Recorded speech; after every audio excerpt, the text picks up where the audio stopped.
ನಮಸ್ಕಾರ ಎಲ್ರಿಗೂ, welcome to ಪೂರ್ಣ ಕನ್ನಡ ಯೂಟ್ಯೂಬ್ ಚಾನಲ್.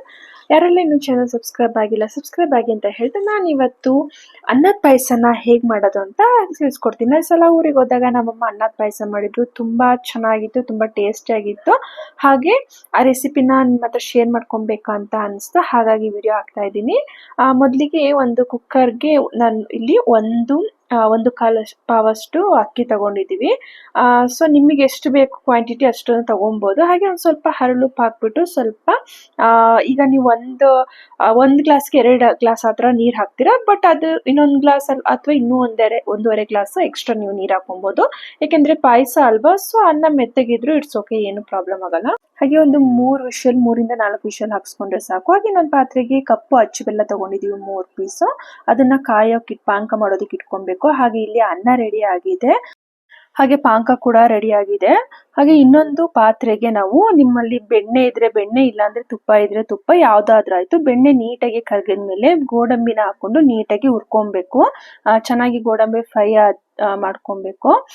ನಂತರ ಏನ್ ಪಾನಕ ಇತ್ತಲ್ವಾ, ಪಾನಕನ ನಾವು ಸೋಸ್ಕೊಬೇಕು. ಏನಕ್ಕೆ ಅಂದ್ರೆ ಅದರಲ್ಲಿ ಸ್ವಲ್ಪ ಡಸ್ಟ್ ಎಲ್ಲ ಇರುತ್ತಲ್ವಾ, ಬೆಲ್ಲ ಏನಿದ್ರು ಹೇಗಾದ್ರೂ ಸ್ವಲ್ಪ ಡಸ್ಟ್ ಇರುತ್ತೆ, ಹಾಗಾಗಿ ಚೆನ್ನಾಗಿ ಸೋಸ್ಕೊಬೇಕು. ಇವಾಗ ಆ ಪಾನಕಕ್ಕೆ ನಾವ್ ಏನ್ ಅನ್ನ ಮಾಡಿಟ್ಕೊಂಡಿದೀವಲ್ವಾ, ಆ ಅನ್ನನ ಹಾಕೊಬೇಕು. ಒಂದೊಂದ್ಸಲ ಈ ತರ ಮುದ್ದೆ ತರ ಇದ್ರೆ ಅನ್ನನ ನೀಟಾಗಿ ಅದು ಗಂಟೆಲ್ಲ ಹೋಗೋ ತರ ನೀಟಾಗಿ ಮಿಕ್ಸ್ ಮಾಡ್ಕೊಬೇಕು. ನಿಮಗೆ ಎಷ್ಟು ಆ ಪಾನಕಕ್ಕೆ ಎಷ್ಟು ಅಳತೆಗೆ ಬೇಕೋ ಅಷ್ಟು ಅನ್ನನ ಹಾಕೊಂಡು ನೀಟಾಗಿ ಮಿಕ್ಸ್ ಮಾಡ್ಕೊಳ್ಳಿ. ನೋಡಿದ್ರಲ್ವಾ, ನೀಟಾಗಿ ಮಿಕ್ಸ್ ಮಾಡ್ಕೊಂಡ್ಮೇಲೆ ನಾವು ಸ್ವಲ್ಪ ಇದಕ್ಕೆ ಹಾಲನ್ನ ಆ್ಯಡ್ ಮಾಡ್ಕೊಬೇಕು. ಹಾಲು ನಿಮಗೆ ಒಂದು ಸ್ವಲ್ಪ ಗಟ್ಟಿ ಬೇಕು ಪಾಯಸ ಅಂದ್ರೆ ಸ್ವಲ್ಪ ಹಾಕೊಳ್ಳಿ, ಇಲ್ಲ ಸ್ವಲ್ಪ ತೆಳು ಬೇಕು ಅಂತಂದ್ರೆ ಒಂದು ಸ್ವಲ್ಪ ಜಾಸ್ತಿ ಹಾಲು ಹಾಕೊಳ್ಳಿ. ನಿಮ್ಮ ಕನ್ಸಿಸ್ಟೆನ್ಸಿ ನೋಡ್ಕೊಳ್ಳಿ ಯಾವ ಥರ ಬೇಕು ಅಂತ ಹೇಳ್ಬಿಟ್ಟು.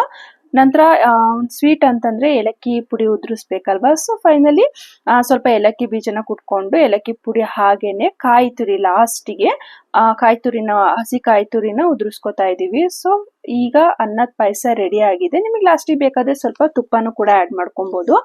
ಸೊ ತುಂಬಾ ಟೇಸ್ಟಿಯಾಗಿ ತುಂಬಾ ಚೆನ್ನಾಗಿರುತ್ತೆ ಅನ್ನದ ಪಾಯಸ. ಎಲ್ಲ ಒಂದ್ಸಲ ಮನೇಲಿ ಟ್ರೈ ಮಾಡಿ ನೋಡಿ. ಹಾಗೆ ಟೇಸ್ಟ್ ಹೇಗಿತ್ತು ಅಂತ ಹೇಳಿ ನನಗೆ ಕಮೆಂಟ್ ಮಾಡಿ. ಹೀಗೆ ನಾನು ಮುಂದಿನ ವಿಡಿಯೋದಲ್ಲಿ ಡಿಫ್ರೆಂಟ್ ಆಗಿರೋಂತಹ ರೆಸಿಪೀಸ್ ಹಾಗೆ ಇನ್ನೂ ಹೆಚ್ಚಿನ ವಿಡಿಯೋನ ಅಪ್ಲೋಡ್ ಮಾಡ್ತೀನಿ. ಹಾಗೆ ಈ ವಿಡಿಯೋನ ಶೇರ್ ಮಾಡಿ, ಲೈಕ್ ಮಾಡಿ, ಹಾಗೆ ಕಮೆಂಟ್ ಮಾಡಿ. ಇನ್ನೂ ಯಾರೆಲ್ಲ ಸಬ್ಸ್ಕ್ರೈಬ್ ಆಗಿಲ್ಲ ಸಬ್ಸ್ಕ್ರೈಬ್ ಆಗಿ ಅಂತ ಹೇಳ್ತಾ ಥ್ಯಾಂಕ್ ಯು.